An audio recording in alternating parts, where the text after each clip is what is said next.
जगत गुरु आदि शंकराचार्य भाग 11। साहित्य सर्जन। ज्येष्ठ भारत श्रेष्ठ भारत, अंधकार से प्रकाश की ओर आओ चलें वेदों की ओर। मैं मुकेश आर्य। श्रेष्ठ भारत में आज का विषय है साहित्य सृजन।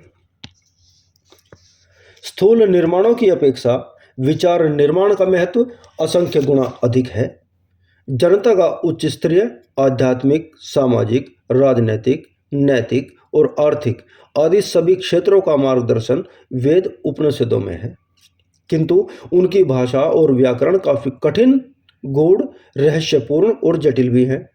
कुछ अंश तो ऐसे हैं जो साधना की उच्च स्थिति तक पहुंचे बिना जाने तक नहीं जा सकते। इन कार्यों के लिए कभी कभी आत्मा को कठोर तप करना पड़ सकता है। ऐसी महान आत्माएं इस धरती पर सदैव जन्म लेती रहती हैं। जगतगुरु शंकराचार्य ने शास्त्र का आह्वान किया, पर उसे लोकोपयोगी बनाना उससे भी अधिक आवश्यक था। धर्म जब तक सही अर्थों में लोक व्यवहार में नहीं उतर आता, तब तक ब्रह्मवादी और प्रपंचियों के षड्यंत्र सफल होते रहते हैं। इसलिए उन्होंने धर्म को सरल बनाकर उसे लोक व्यवहार में उतारने की आवश्यकता अनुभव की।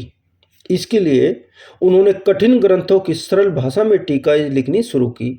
इन ग्रंथों में ब्रह्मसूत्र, भाष्य, ईश, केन, कठ आदि 12 उपनिषदों के प्रामाणिक भाव्य, गीता भाव्य, विवेक चूड़ामणि, प्रबोध सुधाकर, सर्व वेदांत सिद्धांत संग्रह आदि प्रमुख है।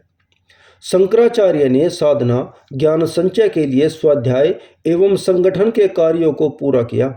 आजीवन भ्रमण करते रहे, फिर भी इतने सारे ग्रंथों की रचना की। यह सब उनकी व्यवस्थित जीवन कर्म, दिनचर्या और एक एक क्षण के सदुपयोग से संभव हुआ। उन्होंने अपना एक भी मिनट व्यर्थ नहीं गंवाया। यह तो आध्यात्मिक उन्नति की बात है। आर्थिक और औद्योगिक सफलताओं के लिए भी समय का सदुपयोग बहुत आवश्यक है। महान संकल्पों की पूर्ति के साथ व्यवस्थित जीवन और एक एक क्षण का उपयोग सदैव आवश्यक होता है। शंकराचार्य के भाष्य पढ़कर आध्यात्मिक जीवन के आदर्शों और शिक्षाओं को सरलता से आज भी हृदयंगम किया जा सकता है। पंचदशी में अपने वेदांत के ब्रह्मसूत्र का भाष्य किया है। वह बड़ा ही प्रामाणिक, पठनीय एवं हृदयंगम करने योग्य है। उन्होंने यह साबित किया है कि व्यक्ति अपने आप में इतना समर्थ है कि वह अपनी इच्छानुसार कोई भी सफलता प्राप्त कर सकता है। सुख और दुख के कारण भी व्यक्ति के संकल्प हैं। अपने आप की आत्मिक शक्ति का उद्बोधन कर व्यक्ति इतना समर्थ बन सकता है कि वह सामर्थ्य सामान्य लोगों के लिए चमत्कार जैसी प्रतीत होने लगे। मनोग्रह के द्वारा अष्ट सिद्धियों, नवनिधियों की प्राप्ति, दूरदर्शन, दूर श्रवण, यह सब आत्म संकल्प और मनोग्रहित के ही चमत्कार हैं। वेदांत के 4 सूत्र हैं: सोहम तत्त्वमसि, अयमात्मा ब्रह्म, ओम प्रज्ञानम ब्रह्म। इनकी भाषा टीका कर आपने अध्यात्म का प्रकाश सर्वसुलभ बना दिया। उन्होंने बताया, वह मैं हूं, मैं तत्व रूप हूं, यह आत्मा ही ब्रह्म है। उसे प्राप्त करने के लिए किसी के आश्रय, बाह्य आडंबर की आवश्यकता नहीं।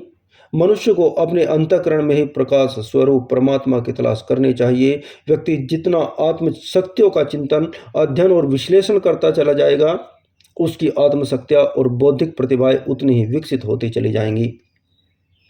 शरीर तो वाहन मात्र है, इंद्रियां मनुष्य के आत्म विकास की सहयोगिनी है। शरीर और इंद्रियों को ही अहम न मानकर भीतर जो अदृश्य चेतना भरी हुई है, लोग उस पर ध्यान केंद्रित किया करें।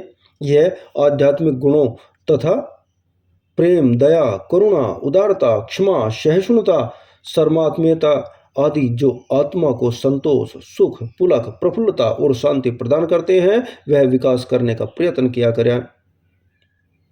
तो इसी जीवन में मनुष्य शरीर धारण करने का उद्देश्य और परमानंद की प्राप्ति की जा सकती है।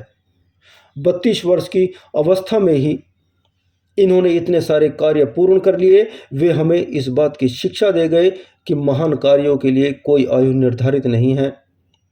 वृद्धावस्था में ही आत्मकल्याण और ज्ञान संचय की साधना करनी चाहिए, यह गलत है। मनुष्य अपने आप में इतना सर्वसमर्थ है कि वह अल्पायु में ही महान संकल्पों की पूर्ति कर सकता है। इस भाग में इतना ही। अगले भाग में धर्म पथ पर अडिग शंकराचार्य। तब तक के लिए नमस्ते जी।